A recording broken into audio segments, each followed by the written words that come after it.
From Tally to Cali, It's time to wake up. Wake up! Wake up! Warchant.com is your ultimate Seminole sports source. And this is Wake Up Warchant, presented by Vitamin Energy. The vitamins. The energy. Now here's Warchant.com's Aslan Hajavandi and Corey Clark. Yeah, that's right. What's up, everybody? Welcome on into a live edition of Wake Up Warchant, as always, presented by Vitamin Energy, vitaminenergy.com. Shake it, take it. Use a promo code warchantbogo over at vitaminenergy.com to buy one and get one free. It's still going on. Really good Christmas gift. Stocking stuffer, put it in the break room. Everyone's going to be like, wow, who did this? Productivity through the roof, profits through the roof, all because you use a little promo code.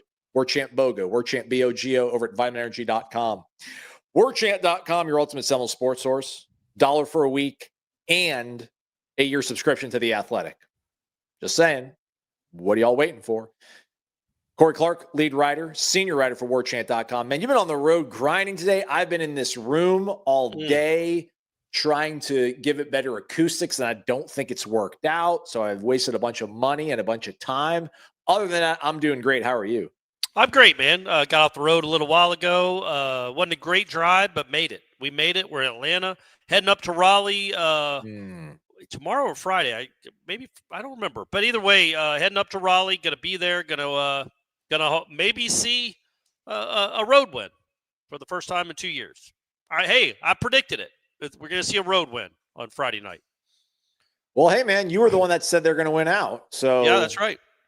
You're just sticking with the script. Appreciate you on that. We're going to have Noah Fleischman on the program tomorrow, probably. The Friday program. This is going to be your Thursday, tomorrow program, everybody. But we'll have like our own quasi pregame kind of show. Might also have Pete Nakos from On3 on to talk about coaching stuff. But I don't know. I think you guys are all sick of that. You guys don't want to hear about the coaching. Should he, shouldn't they? Not until there's a search, probably. Yeah. You know what I mean? Right. I mean, there's something else that's really happened here in the last 24 hours since we last hung out that's changed anything, right? There hasn't been any. Lane Kiffin's still at Ole Miss. Yep. John Sumrall, I guess they came out and said that Sumrall is no longer a candidate for Florida. I didn't know he was, but apparently he was, and then he either took his name out of the running or they took his name out of the running for him, but he is no longer a candidate at the University of Florida. No kidding. No. I thought Auburn made sense because he's obviously from the state of Alabama, so that's who I assumed was going to be the kind of front runner because, yeah, man, they need something different there. Although Brian Harsin was different, but not the good kind of different. So again, no Fleischman will be on the show to give us more thoughts on NC State, but I don't know if you had more time to kind of think about it, Corey, but just, that's a dismal defense NC State has had. Again, even in that game that they won against Georgia Tech, they still surrendered over 35 points. So, man, this is get right territory. I mean, where's your confidence level? What are you starting to feel right now as we hone in and get closer to game time? Yeah, I mean, when you look at the teams they've played in the ACC, I think you would make the argument that it's the worst defense they faced. Virginia, I think we've seen Virginia's defense isn't horrible. It's not great, but it's not horrible. They beat Louisville, held them to 20 points or whatever it was. Wake Forest has a good defense. I think we would say that. Yeah. Clemson's defense has not been playing well, but is certainly very talented. I think Pitt's defense is fine. Like this is Stanford's defense is even at least average-ish. They just are done in by the fact that their offense is so awful that eventually a team just gets up on them and it's over. But obviously that didn't happen in Palo Alto with this team, but I'm not bringing up old stuff. I think it's the worst defense they've faced. So they should – they're 126th in the country. That's NC State right there? That's NC State. Yeah, they're horrible. Scoring defense, they're giving up 32 a game. Total defense, they're 126th, which I would imagine has to be close to dead last in the Power 4 conferences.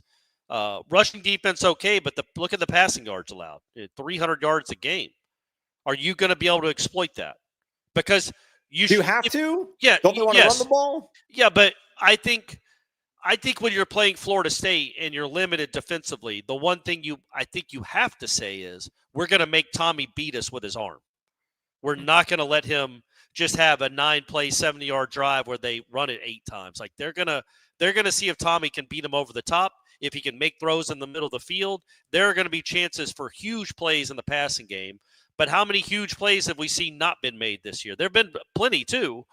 But I'd like to see Danzy get back involved offensively down the middle of the field. That was fun to watch. They are not equipped. They're not equipped to handle Pittman either. They're not equipped to handle anything in the passing game if you can make the throws and the reads. You should be able to go up and down the field. The question is, when you get in the red zone, can you score touchdowns? If you do that, you should win. Because, again, your defense is better than their defense. Everything being close to equal, that's your advantage. I know they're at home and they're coming off a bad loss, but your defense is better than their defense substantially, in my opinion.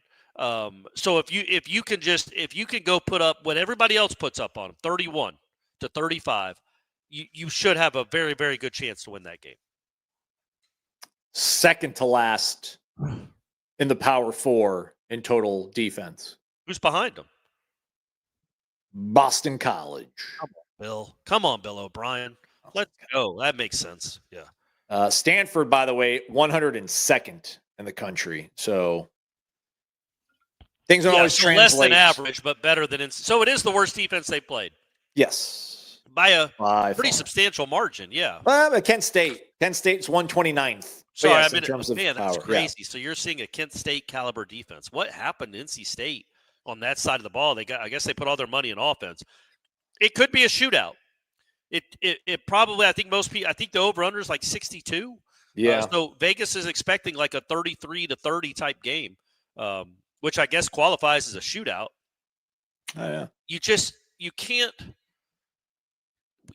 just start fast on the road and see what happens. See what happens, man. You start against Stanford, you immediately give up a 90-play, an hour and a half scoring drive, and you get a delay a game on your first snap and have to punt. And then Miami, well, that was a home game. Virginia, you get down 14-0. Clemson, you're down 18-0. Start fast and see what happens. Give yourself a chance. Can you do that and then start to believe? Get these guys believing they can actually win a road game. Wes Todd, Villages.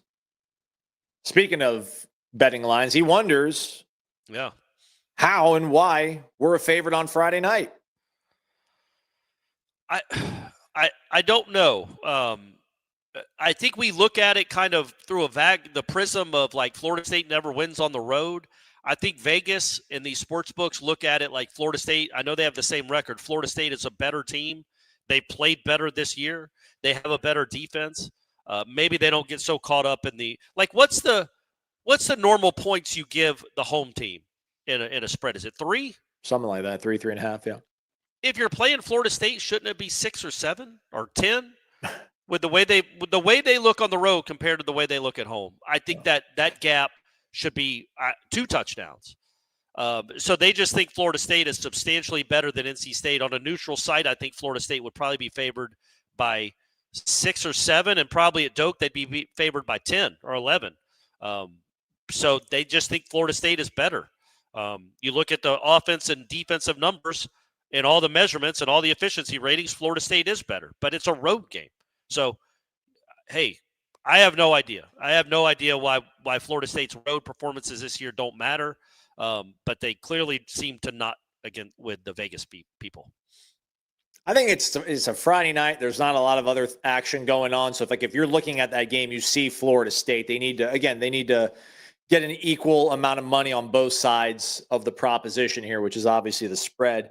And then, you just lost 41-7, I think NC State did, and the touchdown was absolute garbage, like last final drive. And meanwhile, Florida State controlled Virginia Tech. So if you want to be, prisoner of the moment, or this is where these teams are and this is where they're going, Florida State looks to be the better bet. So that's how it all works. Maybe one of these days we'll get Lee Sterling on the program, and he can give us his thoughts on how the lines work. So they've lost 4 out of 5.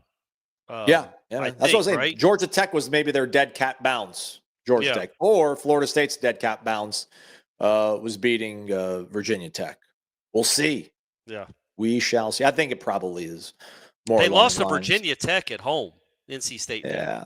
Well, so DJ Elliott, former defensive ends coach for Florida State. He's the DC there, and his daughter's been battling pediatric cancer, and she lost her battle right before that game. So I think maybe 2 days before the Virginia Tech game, he couldn't make it, obviously, to the game. He had to be with his family. Virginia Tech had just fired Brent Pry. So, that was Philip Montgomery's first game as interim coach. So there's some stuff there that, did not clearly help them. But the defense has been struggling mightily ever since. That might have been the last game they only allowed a team to score less than 30, I feel like. Yeah, so they played Duke on September 20th at Duke and lost 45-33. 45. Duke scoring 45 on you is not great. They lost at home to Virginia Tech 23-21. Beat Campbell. Lost at Notre Dame 36-7. Lost to Pittsburgh 53-34. Beat Georgia Tech 48-36.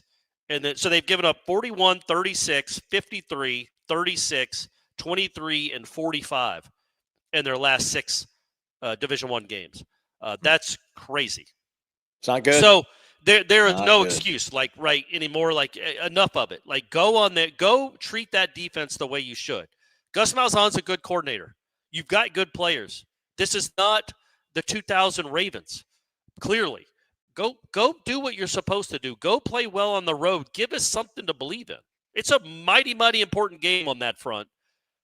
So go give us something to believe in, and go win that game, and go look good doing it offensively.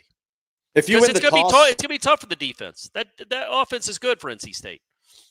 So if you win the toss, do you elect to receive or do you defer?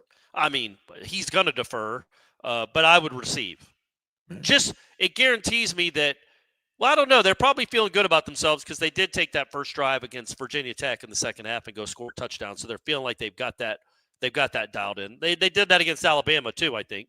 So maybe I assume that's what they'll do is kick to defer, and that's probably the right thing to do. But man, I would like to get my offense on the field first. Maybe get an extra possession. Proton Packin'. What's this avatar? I don't know. Anyhow, what does Mike Norvell do well? Seems like all good coaches have a thing they can always count on. Their defense, recruiting, quarterback play. What is Mike's?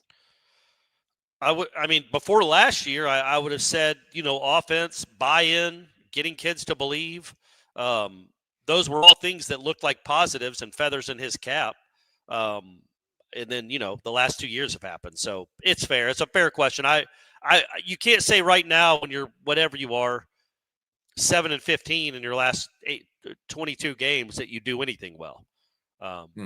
So he didn't get to this spot though by being a fool. He has achieved some things, and he's done it mainly with what he's done offensively. His year is the year of Memphis before he got to Florida State. He had like a top 5 offense in the country.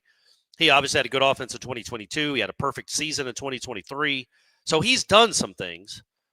But yeah, right now it's hard to identify what is his strength because it's not a strong program. Big fan of headlines this week as I was driving over here to the Atlantic offices. I think a lot of the things that, you guys were talking about, I felt like, Ira was being reasonable and rational, but I think, Jeff's a little bit more cynical, skeptical like I am. I thought he did a good job kind of, going back and forth on those things because, it's, let's not talk about new coach. Let's just talk about what it looks like when you bring this thing kind of back. I think we had a question about, what offensive coordinator would you want to come in if Mike stays and Gus were to leave? Maybe we will get Pete on this week just to maybe more so talk about coordinators and the head coach. I don't know, exactly head coach. Who knows? I think everyone's sick of that, but how real could it be that you lose these coordinators? I am intrigued about what this comprehensive end of year review could look like if you modernize, bring in guys that really truly know talent, how to evaluate it, can handle a lot of things. But it comes back to that the previous question too, though, Corey, when the example that Jeff used, we talked about earlier in the week because Jeff mentioned it, but Oklahoma kind of turned everything but the defense over to their new front office, and then they could have their head coach Brent Venables take care of the defense. So even if you modernize this, and I'm with Jeff, man, I think that's propping up. I know you guys were talking about it's protecting your investment. To me, that feels like propping up. But well, they could be the same thing, right? Like you know, they could be the same thing. I mean, people could be rude and say that Bowden was propped up from 93 to 2000. He wasn't calling plays. And he won 2 national championships because Mark Richt was calling plays and Mickey Andrews was running the defense. And he's still recruiting pretty well, though, you know. So, but was he recruiting well, or was Florida State recruiting itself because of Mark Richt and Mickey Andrews and all that? Like, again, he was closing. He made an in-home visit. You came to Tallahassee. You had Miss Ann's banana pudding. I get it. And nobody's a bigger fan of Bowden than me. I just said propping up makes it sound like he's just a puppet that's not sitting there talking to the team and not doing anything.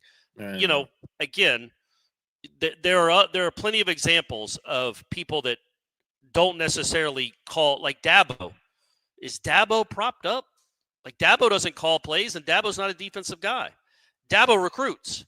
That's what he does well. But they go and get him coordinators. Some of them work. Most of them did, including the guy you just mentioned, Venables. They propped Dabo up in 2012. It's like, we're going to give you we're tired of watching your team give up 70 in the Orange Bowl. We're going to give you a defensive coordinator. And it took Venables a couple years, but by God, they got themselves a defensive coordinator.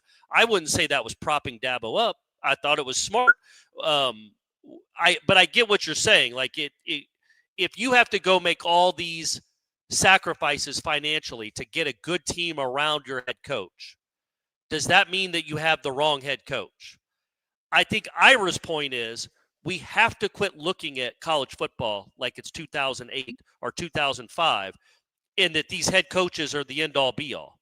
Like, it's all going to be part of the organization now, moving forward. Kirby, maybe not. But Kirby's got a team around him now, too. It's not Kirby just doing everything on his own. But I just think when you're talking about modernizing your approach, it's like Oklahoma went and got a talent evaluator, a good one. And so, but Venables knows what he's doing too. Now, Venables is one of the best defensive coaches in America. You don't have that. It's nice to have that in your back pocket. One of the best sign stealers in all of America. Yeah, no lie. Absolutely. Well said, Aslan. So it will be interesting if Norvell stays, or no, whoever comes in, what their philosophy is when it comes to personnel and roster building. Who's in charge of it? What's the hierarchy? What's the leadership pyramid? Obviously, the head coach is in charge, but there are some people that are really good at scouting high school players and determining if they'll be good when they're 20 years old, if they'll be badass college football players. Some people have that knack. Some people are really good at it. Other people, not naming names, Mike, other people might not be as good at identifying high school talent, high-level high school talent. But there are guys out there that can do that. Go get him somebody that can do that. Go get him somebody that can do that. Now, you might say, well, if you're going to go get somebody that identifies all the best high school players, make him the head coach. It's like, well, okay, sure. But then the money's still there. The money problem reemerges. So, yeah, I see both sides. And, yes, I think it is protecting an investment, but at some point you also have to pull the Band-Aid off. We'll see when that happens or if that happens. But I do absolutely think that Mike Norvell said he looked in the mirror after last year, tried to figure out what he did wrong, said he was going to fix it. It's a slow fix, but it is better. But it's still not close to good enough. How does it get close to good enough? How does it get close to good enough? Why aren't better players here? Why aren't better players here? And that's what this whole offseason is about. Whether Mike Norvell is the head coach or somebody else is the head coach, you have to load this roster with better talent. You can't go get me the kid from North Carolina. I shouldn't kill the linebacker from Carolina. He's been hurt. But this defensive line portal class, period, outside of the true freshmen, they don't belong at Florida State, man. These aren't Florida State caliber defensive linemen. Neither are these linebackers. Fix that. That's what you got to fix. Go get me some talent in the front seven. Go get me some offensive linemen that will be here for more than 9 months. Whoever the coach is, do that. I know they kind of laugh at you. That sounded rude. I know like Jeff and Ira give you, some guff whenever you talk about him restructuring his contract. I mean, we talk about the excitement for next year if they keep things intact. And maybe this is the punitive part of it all. Like, all right, let's do this. Let's give him everything. Let's give him every possible thing a head coach could ever want and dream for. So let me stop you before you say that. It. Yeah. He should pay for it. My point is that response you just had right there, which I think most people agree with you. Like, yeah, let's give him everything. Would you rather let's give him everything. Let's give him everything he has possibly has to have to be a successful head coach, or would you rather let's give him $50 million to not coach us? Like, what would anger you more? If he came back and they actually had to spend $50 million to modernize their they wouldn't do that. They would make some better hires maybe. But it probably would come out to several $1 million. Which sure. Again, this is not a $50 million. You're not writing him a check for $54 million. You're writing him a check for $8 million for 7 years, which is not awesome. I wouldn't want to do that. I don't like writing my utility bill for $200 every month to the city of Tallahassee. What are we doing in the city of Tallahassee?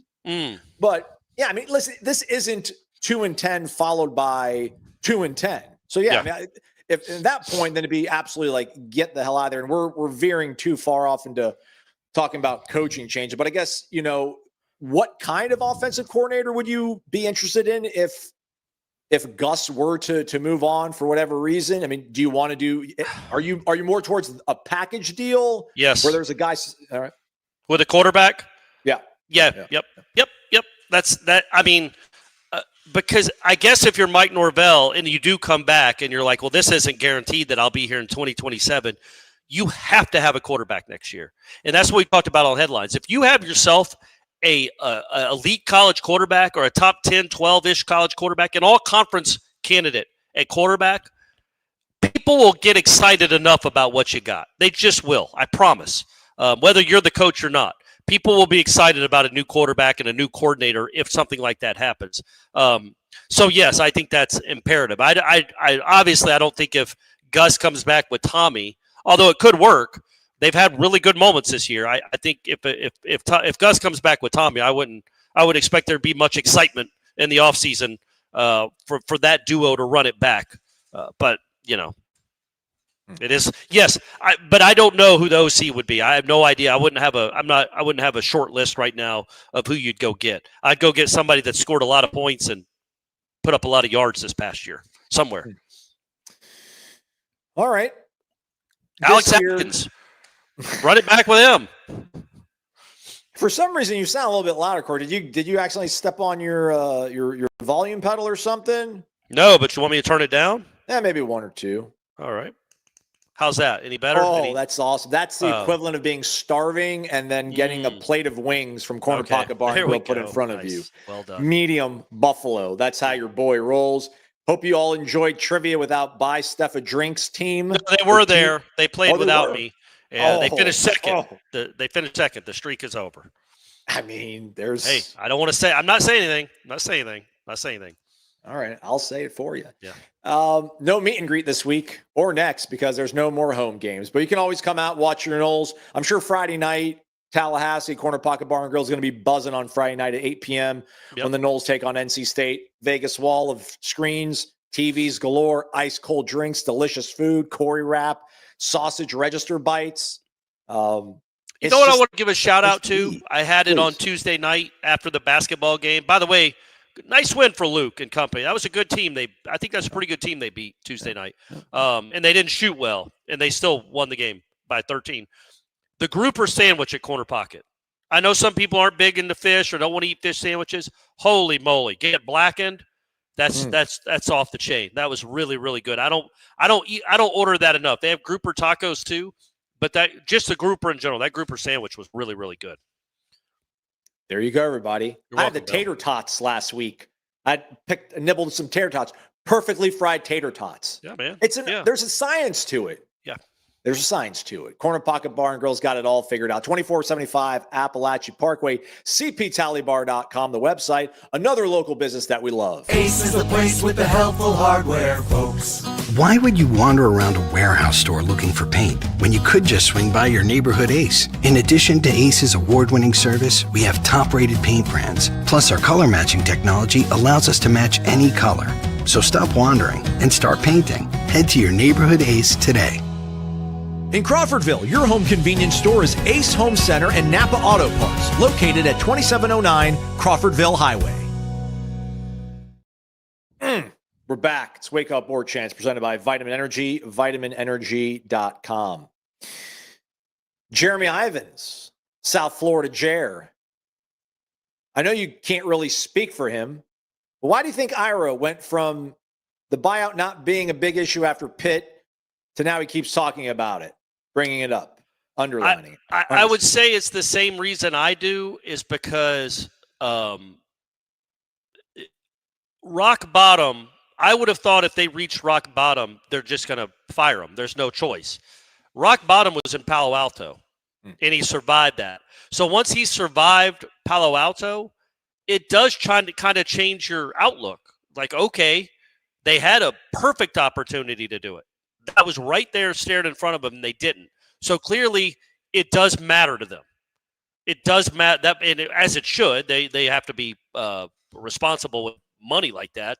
But that's what I think. I think if you'd have told any of us after the Alabama game that, hey, just so you know, the only 2 wins he's going to get for the next 6 weeks is Kent State and East Texas A&M. He's going to have a 4-game losing streak, including losing to an interim coach out in Stanford against a bad Stanford team. We'd have said, okay, well, he'll be fired after the Stanford game. I thought he'd be fired on Sunday. I woke up on Monday thinking he'd be fired that Monday. He wasn't. So that tells you, okay, they're trying to give him some runway to get this plane back off the ground again so they don't have to fire him. So that's why. I just think it's the common sense outlook of they had every opportunity to do it. They're kicking the can down the road, is the analogy I keep using, to another game and then another game, because they absolutely do not want to spend this money to fire him, because if they did, they probably would have already. Yeah, that is interesting, because that was one of the stories I think that Ira had been working on, was like the misconceptions around the program at that point. And it was, just because they hadn't gotten rid of Mike didn't mean they necessarily weren't looking at potential other options if he couldn't right the ship this season. And then one of them was also like, Florida State will make the best decision for the program, and money won't, if they have to, if their hand is forced, money won't make them be stuck into this marriage. But at this point, it kind of feels like that. Oh, isn't that because, and also I think after the Stanford game, I legit thought, okay, they're staring at a 3-9. Yeah. They're staring at a 3-9, 4-8 type season. I thought Virginia Tech was probably going to be a win. All the other ones to me looked like losses. Now, they lost one of them. They won, so they're 2-1. They're 2-1, and I thought they'd be at best 1-2, and they have a chance to finish 4-1. So there's still the chance there. Again, we say what we want to say. There's still a chance there, and if he goes 7-5, there's no world probably in which he's fired. There just isn't. So root for however you want to root on Friday night. I hope none of y'all are rooting against Florida State, but I understand you might be looking bigger picture. I would not I just don't think there's any scenario where you fire a guy that wins 7 games, potentially 8 after 2-10, and then you didn't fire him after 2-10, but you fire him after 7-5. It's like, all right, well then what were you expecting? 10-2? I'm not saying it's the right decision. I'm saying I think the administration showed their hand because he's still here. They want him to win at least one of these games, and probably both, so they can at least be, I don't know, they could be satiated a little bit, and that, there is some tangible proof improvement here. Thank God. 7-5. Yeehaw. Let's read these 2 in succession, if you don't mind, Corey. Johnny Doherty, are we saying that coaches can't evaluate talent well? If your head coach can't evaluate talent and only oversees things and doesn't coach, why the hell are we paying him $9 to $10 million? What is the justification of keeping him? The justification of keeping him is, again, the buyout. The money. King Spleen, Mike's decision-making is the issue, not access to resources. Can we trust that he will evaluate quarterbacks and develop them? Will he fire coaches before the bottom falls out? Will he hire the right coach? That's a fair question. Both of those are fair questions. I would say, man, on the whole, I like this staff. I think he's put together a competent coaching staff. His problem was the previous, in my opinion, was the previous staff. And that came to bear in 2024. And you're still kind of, you're still kind of dealing with it here this year too. But I do think this staff is much better. I don't know if it's a championship staff. I don't even know what that looks like. I can't name another coach at Indiana, and they're the number 2 team in the country. So who knows? Shanahan or something? Maybe. I literally can't name another one. He's not a Shanahan. He's a Shanahan. He's not like of the Shanahans. That's the only one. Oh, there you go. All right, there you go. So he's not of the Shanahan clan, the football Shanahans. Yeah, it's fair to say, what is he doing? I get it. Why are you spending this kind of money if he's not evaluating? All that is fair. Let's just all agree together. They made a mistake in January of 2024 when they gave him that huge extension. We all agree. I think Michael Lawford agrees. I think Peter Collins agrees. Richard McCullough agrees. Sarah Blakely agrees. Buster Posey, James Ramsey, and Deion Sanders. We all agree they made a horrible decision in hindsight to give him that extension. But they did. That is where we're sitting now. That is the reality. So that's why he would keep his job if he can. If wins and losses are what matter, and he gets you to 7, I guess 6 or 7, then you're like, okay, we can kick it down the road for another year and save some money in doing so and try to help this guy succeed. Or if he loses Friday night, probably out of a job. Let me circle back to this real quick, Corey, because I think Gus is obviously the linchpin, right? I mean, if Gus stays, that probably increases the chance that Tommy were to stay, and if Gus leaves, it probably kind of goes against it. So how imperative is it? I don't know. That's not the way I want to describe it, but just can Gus evaluate and recruit a quarterback that can make this team championship caliber? And I'm not talking about just making it to Charlotte. I'm talking about making the bracket, winning a game or two. Yeah, it's a fair question, man. It's a good question. I was just looking up Tommy's stats. So he's completing 59% of his passes, 2,300 yards, 12 touchdowns, 6 interceptions. His rating is 148, whatever that means. It's not great. It's better than he was in 23. And he's rushed for 404 yards and 8 touchdowns. So he's got 20 touchdowns in 10 games, 2 a game, on pace to have about 20, whatever that is, 25, 26. He's had a fine season. Him not being able to run the way he needs to run, like at Pitt, the Pitt game. They really could have used his legs in that game, and he couldn't do it. Same with Stanford. I know he had the one touchdown run, but he just wasn't himself in those games. That hurt him. I would think I don't know. Gus is not going to get an NFL quarterback to come here, right? Do you need an NFL? Because why would they? Why would an NFL first-round pick come play for Gus Malzahn? He's never had one. But you could get a really good college quarterback to come play in Gus Malzahn's system, and all you'd have to do, honestly, because I was thinking about this when we were doing headlines, show him all the passes that Tommy missed and how wide open they were. Like, this is what we designed. This is who's open right here. With you seeing it like this quickly and getting rid of it, this is a 31-yard pass right here. This is 22. That's a 60-yard touchdown. I know what you think about this offense, but understand, we do get guys open, and we do give you a great chance to succeed if you can put it on them. Our quarterback last year couldn't put it on him great. You can. You're going to have a huge season for us. We're also going to want you to run it a little bit. How much of those guys, though, or how much of that is a product of Tommy's just presence in the run game, or is it just run action, no matter really who the quarterback would be, is going to create those open opportunities downfield, you think? It's hard to know, right? Like, because, I mean, was Plumlee with Gus for 3 years? Right? I feel like he was 21, 22, and 23. I think he was still at Ole Miss, or I'm sorry, Auburn.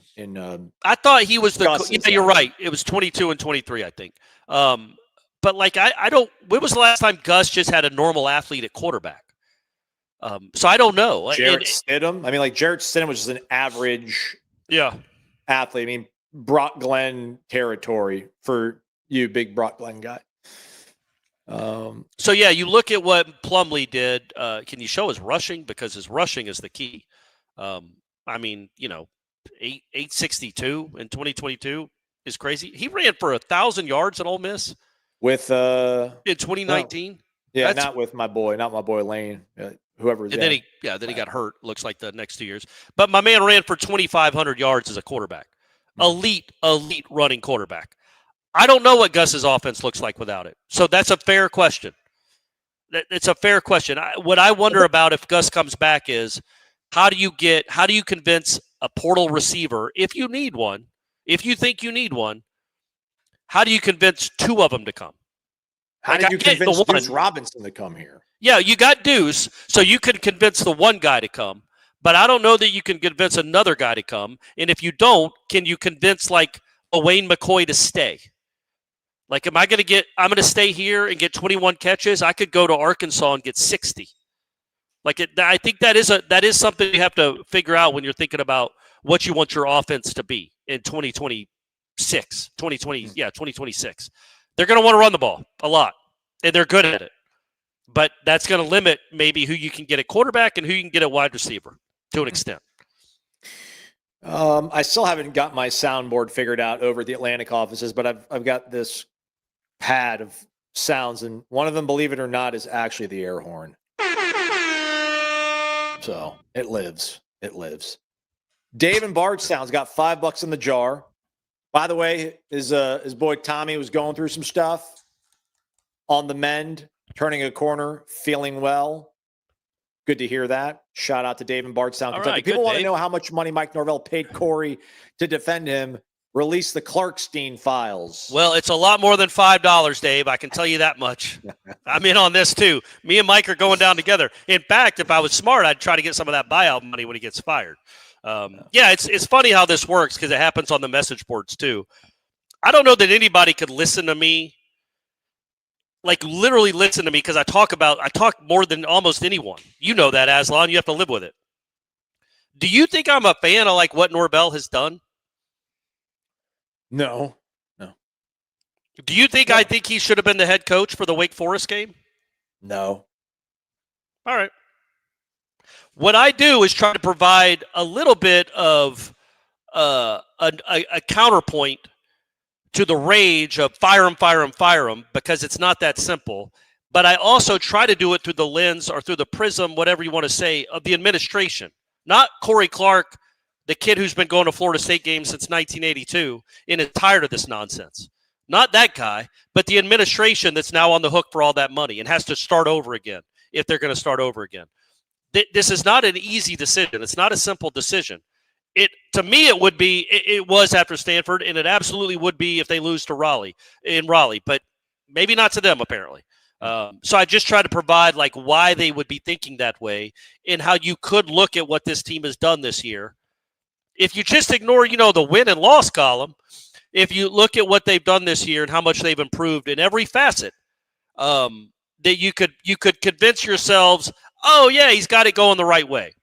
The counter to that is, okay, yeah, you need a whole new offensive line.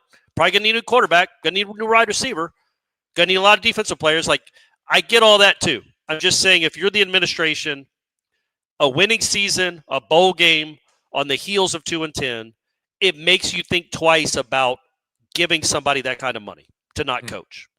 That's all. And there is no guarantee out there that whoever you get. I look, and when I say that, people think that I'm saying that Florida State can't do better than Mike Norvell. That is completely not true. We all know that's not true. They can do much, much better than this. There are dozens upon dozens of coaches in this country that in year 6 at Florida State would not have this. We all understand that. But we're here now with this guy. And there's also dozens upon dozens of coaches in this country who you might think are awesome that would come here and flop on their face. And you're paying them too to go along with the guy you're getting rid of. So, there's just, it's a little multi-layered, but trust me, I don't like this any more than y'all do. 2023 was awesome. These last 18 months have sucked. And I'm right there with you. I'm anguished with you. I'm upset. The Stanford game was disgusting. The second half against Pitt was an abomination. Like, all of this is not right. They are 4-14 in their last 18 games against FBS opponents or Power 4 opponents. It's the third worst record in the country. All of that is absurd and embarrassing. But we're still here where we are. And maybe he can salvage it. Octavio ponders, why are we still searching for another quarterback? I don't think that check is going to cash, Dave, from Norvell. I didn't do a very good job defending him right there. That's my bad, Mike. I'll get you next show. Why are we still searching for another quarterback? Are we not confident with Sperry at all? So fair question. I think, Aslan, I think you would agree. Like, we just don't know, right? Yeah, I mean, so do they know? No, and you can't go into next season with Kevin Sperry as your starter with no proof of that. And if Norvell's here, he's not going to be – if he'll know he's coaching for his job, he can't go in with an unproven quarterback because if Sperry just is not any good, then he's done. He wants to go get a proven commodity at quarterback. And if a new coach comes in, he absolutely isn't just going to be tied to Kevin Sperry. So that's why it seems like Kevin Sperry, at least for a year, might be an odd man out, I would think. Robert Charles, Bobby Chuck. Naturally, this would be the year to break the Carter Finley Vecna-esque hive mind ghost house hex, right? Man, how about take two? Naturally, this would be the year to break the slump in Carter Finley Stadium, right? Yeah, the House of Horrors. Wouldn't it be something if they beat them like it was 96 or something? Just went up there and dominated them. That would be perfect for Norvell. And then went and lost at the Swamp. Yeah. It would. Yes, that's what I've been saying. This would be absolute Florida State, modern-day Florida State era football for them to go win a game that like I don't think you guys would ever root for Florida State to lose. That I don't think. You might. But you wouldn't be doing cartwheels if they won. Right. There's no stakes, other than the future of the program. But there's no stakes with this season. And, of course, that would be the time they choose to go to Carter Finley and play well. Yeah, I mean, this is not a good NC State defense. It's a good NC State offense. But, Yep. I mean, I'm trying to think if Florida State needs to snap a road losing streak, sad as it is. Yeah. I mean, other than like Florida and Clemson, I'd rather be down in Miami Gardens. I actually was more fearful about this game this year because I felt like the way Miami was playing, like coming to Tallahassee was actually a good thing. Like they had to really dial in coming off a bye week on a road contest. I'm not that scared of road games. I don't think you should be that scared of road games. I think sometimes you can make it into your favor, but for Florida State, it's obviously hasn't been that way. But yeah, behind playing in the Swamp in Death Valley, like for whatever reason, this team sees those colors and people are throwing piss bombs around the stadium. Like, yeah, bad things happen. I don't know if I mentioned on the show the other day, like even the last time they did win in Raleigh, which was 2016, that they lucked that out. I mean, Yep. DeAndre threw a pass right to an NC State defender, and then I think a play or two later they got the go-ahead touchdown. He dropped it. Somehow that safety dropped that pass, and then they scored a play or two later. Yeah, either Auden Tate or Nooney Murray. I can't remember who made that. I think it was Nooney. Yeah, man, just for whatever reason, that stadium, bizarre. Dominic Saint Laurent. Wake up. Does Jimbo actually want the job? We are waiting. Hired him. Just a thought. Yeah, about that, Corey. Let me just be argumentative. If we're going to give everything to Mike, I know it's the money and everything, obviously. Like, Jimbo wouldn't agree to it, though. Like, do you think Jimbo could agree? Do you think they could have, what happened in Norman could happen to a place where Jimbo Fisher was, where it's like, hey, we'll just let you be like quarterback evaluator and overseer of culture and the whatever. But, we're going to have somebody else calling plays. We're going to have somebody else covering defense. You can have an office next to the GM and you guys can figure out the roster. Like, do you think he would go for that setup? Because, I mean, yeah, again, like if Mike's not going to call plays, man, if Mike's not going to be responsible for picking the OC and the quarterback, then like, why not bring in somebody that's a little bit better at a lot of things than Mike? Yeah, I mean, I get it. But again, $54 million over the course of 7 years. But also, and Jimbo would be cheap. I just keep coming back to, it's funny. It showed up on my algorithm. I wasn't doing like doom scrolling or hate scrolling. The Jimbo Fisher press conference after he lost to Appalachian State 2 years ago. And I watched it just to remind myself, oh, yeah. Don't fall back in love with him. Everything is like we had a drive going, then we got backed up with a penalty, and then next drive we get something going, we miss a block, we have a hot route, nothing happens. We're almost out the gate here. They scored 7 points offensively against Appalachian State. And Appalachian State defense that had given up like 40 points the week before to some scrub team. But Jimbo's team scored 7 points at home with a bunch of NFL linemen on it. If he could convince me, number one, that he'd be willing to be humble enough to not have to run everything, and he would not have his offense, then yeah, man, the guy can evaluate talent. I don't think he'd be if he wants to be Mike Norvell's talent guru and come in and be a GM to just be involved back in some day-to-day, do it. He's really good at that. His team at A&M sucked. And his last team at Florida State was bad. So his last good team was 9 years ago. So Florida State can do better than that is all I'm saying. But Jimbo absolutely would put together a better roster than this. We all understand that. And his team would be tougher than this. Don't think you'd have a chance to do anything of note, but it certainly wouldn't be this bad. But would he be willing? If he'd be willing to like just say, yes, I'm gonna help run the recruiting, and I'm gonna run some practices, and I'm gonna get this thing dialed in. I'm getting my second chance at this. Sure. But would he? Or is he going to be an OC? Because he's going to want to be the OC and the quarterback coach, and that's spiraled into madness for the last 9 years he was a coach. So you're saying there's still a chance? Hey, maybe, man. He'd be cheap. Yeah. Well, you would think so, but I don't know what happened with James Franklin. I haven't really been able to look at my computer at all because I've been doing all this nonsense in here that hasn't been very fruitful, but we're going to make some picks. We're going to all feel better over at Underdog Fantasy Sports. It's an app. Download it today. Here we go. We can actually hit more picks under the Tommy Castellanos menu, and we can get interceptions thrown or the first score of a touchdown. I wonder if that means for your team or the game. I would think for the game. Yeah. I would think. Right? Higher on CJ Bailey, 234.5. Yes. Higher on 43.5, Tommy rushing. But yes on both. Yep. I think yes on both. Sawchuck ready to score a touchdown again, or Sam Singleton? Man, who knows, Haslam? Does Sawchuck even play? Who knows what their rotation is? I assume Pittman will score. Yeah, if there's a Pittman win, I would have him as a touchdown scorer. There you go. Okay, rushing and receiving, Randy Pittman. Yep. I wish there was some yardage on Mackay. Jake Weinberg, field goals made, higher, lower, 1.5. Or extra points made, 3.5. You know what? Let's go higher on the. You know what? I like the kicking points total. Let's go higher than 7.5. All right, look at that. Field goal and 4 touchdowns. No, that doesn't win. 2 field goals, 3 touchdowns. There you go. All right, here we go. $10. Look at that, guys. 13-1 payout, kids. Boom.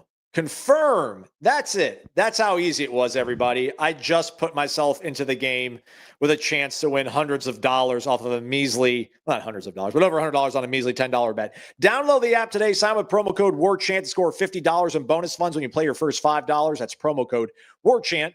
Millions of fans have already won billions making picks on Underdog. Will you be next? Underdog, make picks, win money. Stand by. Disclaimer. Must be 18 or older, 19 or older in Alabama, Nebraska, 19 or older in Colorado. For some games, 21 and older in Arizona, Massachusetts, and Virginia, and present in a state where Underdog Fantasy operates. Terms apply. See assets.underdogfantasy.com/web/play and get terms _DFS_.html for details. Offer not valid in Maryland, Michigan, Ohio, New Jersey, and Pennsylvania. Concerned with your play? Call 1-800-GAMBLER or visit ncpgambling.org. In New York, call the 24/7 HOPE line at 1-877-8-HOPE-NY or text HOPE-NY. Home stretch. Corey, what else do we have here in the queue? King Spleen's back. Will Duce get his 1,000 yards receiving on Friday? He's only 53 away. And if I could piggyback on this one, Corey, there's people asking about Duce's NFL aspirations and mocks. I haven't been able to look at anything. I know you guys kicked it around a little bit on headlines. He's got to be at worst a second-day pick, man, with his size and production, right? I like wouldn't an early see, second day yeah, pick. I wouldn't see how he'd be. He's not. I don't think he's like Johnny Wilson that's going in the 6th round. I mean, yeah, but the guy's tough. You know, he got a shoulder stinger or something in that game against Virginia Tech the other night, and it was really bothering him. He was out for, I don't know, 4 plays, ran back in. They threw a screen pass to him. He had a good block. Great kid. He's going to kill the interviews. I don't know how you wouldn't. I think he's an 8 to 10 year veteran, even if he's not a star at that level. Yes, I would think second day pick at the worst. But yeah, he's not showing up on any big mock drafts right now. But as Ira pointed out, or maybe Jeff, I can't remember, but I think he didn't have any notoriety at all. He wasn't even on the Blitnikoff watch list like halfway through the year. He didn't have any notoriety at all coming into the season. His name wasn't anything of note. Now it is. Now he's a potential All-American. He's certainly potential All-ACC first team. He's a Blitnikoff. He could be a Blitnikoff finalist. So all that being said, yes, I think he's going up draft charts.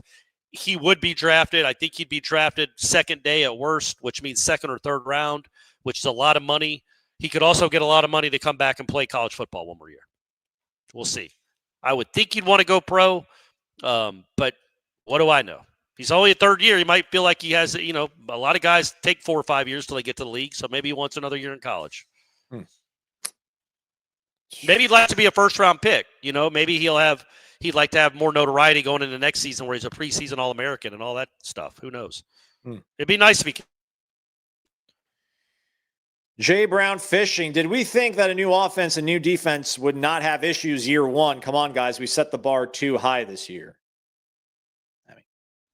I'm telling you, Jay Brown Fishing, I think where Norvell might have been done in is Palo Alto. That's it. The road games in particular, a losing streak is bad. We all get that. You can't lose that game. You can't lose that game at Florida State after you've already lost 3. Aslan, are you still with us? I just came back from the dead, and it was scary as hell. Oh, good, man. Nice. Is there a white light? So there's not like a white light that – It was more stroby. And there was you might have gone – maybe you were in a different spot than some people. Okay, yeah. No, I'm just saying. If it's stroby, did it feel like a nightclub? Was it like a yeah, beat? Maybe it was hell. I think it was hell. You were the rat skeller. Yeah, come on, man. I just wanted to be in the mix in November. I don't think that was setting the bar too high. Well, also in 2025, you don't get 3 to 4 years to fix something. Yeah, it's also your mess that you're having to fix. But yes, as I pointed out, they are a better team, much better. But the losses mounted up, and there's no excuse, none, to look like you did to start the Miami game. That was embarrassing. Being down 18-0 to Clemson was gross. They hadn't been up 18-0 on anyone at home all year. They've been down by multiple touchdowns all year at home. And so, of course, they're up 18-0 on you. And then the Stanford loss is just that might be the one that you can't come back from. But, yes, we all knew it was going to be growing pains. And I think he was going to give some benefit of the doubt. The problem, honestly, if you look at it, is everything changed. Everything changed when they beat Alabama, much to his maybe demise. When you beat Alabama the way they beat Alabama, you can't then say it's a new offense and a new defense. It's going to take some growing pains. It's like, man, you played your best game of the season the first game. Again. That's weird. Again. Yeah. It's 3 years in a row. The Virginia Tech and Wake games, I thought they played pretty well, especially the Wake game. I know Ira dismisses that weirdly. I thought the Wake game was by far, the second best game they played. That was a really impressive win over a decent Wake team. Yeah. Also, things change so fast now. I mean, like you have to be able to turn around and win. I mean, so like the problem is that a lot of what's going on right now has no bearing on what could happen in 26. Like you might lose Duce, you lose the quarterback, you're going to lose the whole offensive line. Maybe you lose the offensive coordinator. So again, it's like, well, then what did you expect out of this year? If this year was supposed to be like a building block for something better in 2026, well, man, like your building blocks, you ain't got a lot of Legos left to build anything after this. I mean, I know you're going to have the money's going to replenish in the revenue share to go out and get a new crop of guys, but like you're really not going to be building off a lot of what they did, at least offensively. And especially if, like, again, I don't know, I shouldn't really, it's like a third time talking about Gus on the show not being here, and I don't have any reason to say that, but yeah, I think we all know that, he's just a different kind of cat, man. Not in a bad way, just is. So, things that don't make sense might make sense to him. Adam Carr, speaking of Gus, what happened to having a bell cow and 1,000-yard rusher in this Gus Malzahn offense? It's a great question. My thought is that Cromwell isn't ready to do it, and the other guys aren't good enough to do it on the whole. Mm-hmm. So that's why it's been a mix and match. Like, they all have their strengths, right? Like, I think Sawchuk is probably the best. He's the most veteran. He's a good blocker. He can get you the tough yards. I guess Roydell would have been that too if he could have stayed healthy. Singleton is the burst. He's the fastest guy of the bunch. Cromwell is the young phenom, but isn't quite ready. Maybe he's in the doghouse, it seems sometimes, when he's only getting 9 snaps a game. I thought Cromwell would be much more of a factor this year or this time of year than he's been, but he did get 11 carries in that last game, I think. So I just think, they don't. The guy they think is the best is the freshman that they don't think is ready. So they've been mixing it up with a bunch of different looks. Fast guy, big, strongish guy, Jalen Lucas coming on the into rounds. Like, they're doing it with a bunch of different guys, but you're right. I thought somebody would have settled in to be the 18. What's the most carries anybody got in a game this year from a running back's perspective? I bet it can't be more than like 16 or 17. And you're right. I thought at this time there'd be somebody that's getting 22, but they don't have that. Going to put your mind to the test here, Corey. Sack Noles saying, when's the last time a legacy player here has been better than his pops? Huh. Well, didn't Christian Ponder's dad play here? Yeah. I think that one's one. He was a defensive lineman, I think, but I think he played here. That's a great question, though. There haven't been many. He's and Dominic was good, but Dominic would agree he's not Duce. Duce has been exceptional. Hell yeah, just exceptional. Is that David Ponder, my man? Hell yeah, yeah, nice. Hell yeah, dude. There's got to be some other ones, though, right? Christian Jones, but Willie Jones was really good, wasn't he not? Yes, yeah. I've been caught off guard. I might think of some good ones tomorrow, but right now I can't think of any of them. But he's certainly in the conversation because Duce has been. Yeah, you're right. He has been the best part of the season. He's been a real joy to watch. Would have liked him to hang on in Charlottesville, but that's just me. Always glass half empty. Duce, you made a bunch of great catch. The catch that didn't get talked about in that game Saturday night, Aslan. Tommy threw one about 140 miles an hour over the middle, and Duce snags it backhanded in front of a defender's shoulder pad. That ball was thrown right at that defender, 100 miles an hour, and Duce snares it like that, and then gets hit by 2 guys and holds on. That's a great, great catch, and he's made a lot of them. He's a very, very good football player. I don't know, man. I'm just trying to think about this legacy thing, but we're about done with the show. Trailer Swift had a long one earlier. Let's go ahead and read it, I guess. He's all in on Hartline. Checks all the same boxes that Dan Lanning checked. All the best head coaches are first-timers coming off coordinator jobs at big-time programs. Rising stars that know what it should look like. Ooh, passive-aggressive. I like that, Trailer Swift. Yeah. As for James Franklin, he checked 0 boxes. No coach who has just been fired immediately succeeds at their next stop. They need a coordinator rehab job first. I don't think he'll do that, but I was trying to think about that on one of the other shows previously this week, Corey, about who has gotten jilted and ended up landing somewhere and hit the ground running immediately. I would say, though, I don't think there's ever been a situation like James Franklin. Who gets fired after winning 13 games? And they were number 5 in the country. They lost to Oregon in overtime. And then obviously they lose those next 2 games and he's gone. That seemed like a quick firing. So I think Franklin is one of one when it comes to that. I don't think just because other coaches haven't been able to do that. I just don't think other coaches have been fired that close to really big success like Franklin had been at Penn State. Just last year, they were top 10 in the country. And they were, 20 yards away from being in the national championship game last year. So I think he'd have been fine here. But you're right. I get it. And I'm with you on Hartline, too. I want somebody of that ilk. Go get somebody like that. That's the resume I'm looking for. Jay Brown, lots of good pieces, he says. The Desir twins, Chroma, Danzy, McCoy. Rolls? Who's Rolls? Rawls. Yeah. Okay, there we go. You don't know how to spell his name. You're getting off the screen. He might have been saying it. He might have been saying it in his phone. Might be speak to text. And I was going to say that he's right. Now most of those guys are.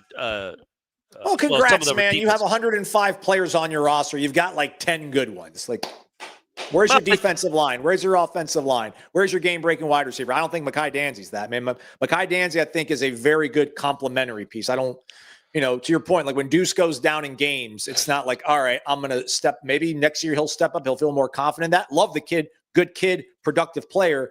He's a synergistic piece in this offense, I feel like.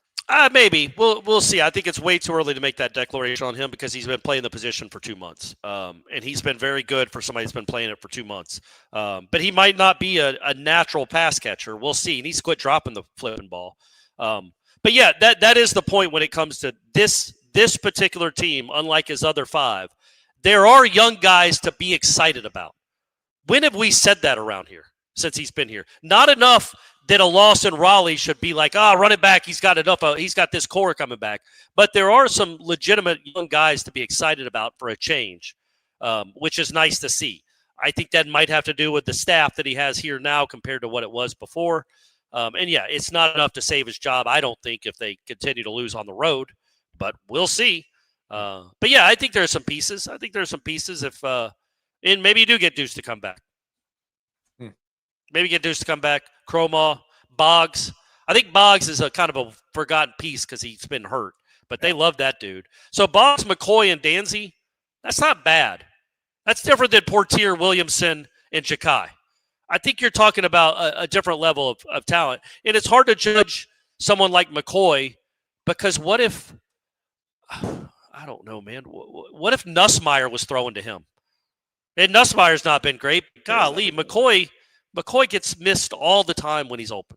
All the time. Squirrel White might win the Biletnikoff if he had a different quarterback here. I feel for you, Squirrel. Don't hate Florida State. Come back next year, man. They might have somebody else that won't overthrow you all the time. Or Tommy might figure it out and start throwing it to you. All right, that's a wrap for us. We've got one more show for you folks this week. There's also going to be a pregame show Friday, 3 p.m. as part of the Jeff Cameron Show with Jeff Cameron and Tom Lang.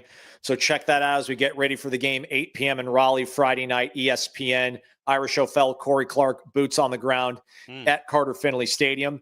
If you're not going to be at the game, if you're not going to be at the corner pocket, saddle up at home. We're going to do a watch-along. Whole gang, all hands on deck. Gene Williams, myself, Matt Lasser. I think we're going to get Tom and Jeff involved too, everybody. Their faces are on the screen. That means they're going to be there. So third quarter, Matt and I coming from the bullpen, helping things out. So it's going to, it is what it is. My TV is a minute and a half behind everybody else on this planet, but it'll be a fun time. Come check out the watch along. There will not be a post-game show. We have curfew, everybody. Shout out to our guy Andrew in the back for producing this show, I guess we can say. Shout out to Dave in Bardstown for the $5 in the jar. Much appreciated. Thanks, everybody, for their questions. Thanks for watching. Thanks for engaging. Hit the thumbs up. That's really cool, too. We'll do one more show again for you later this week. Friday show from us. So we'll have some NC State preview with the On3 website, the Wolfpacker. And again, we'll try to get maybe Pete Nakos on, talk about coaching. And we won't talk about Mike. Just kidding. We probably will. Yeah. For Corey, I'm Aslan. Thanks for watching this edition of Wake Up Warchant Live, presented by Vitamin Energy, vitaminenergy.com. Warchant BOGO, your promo code.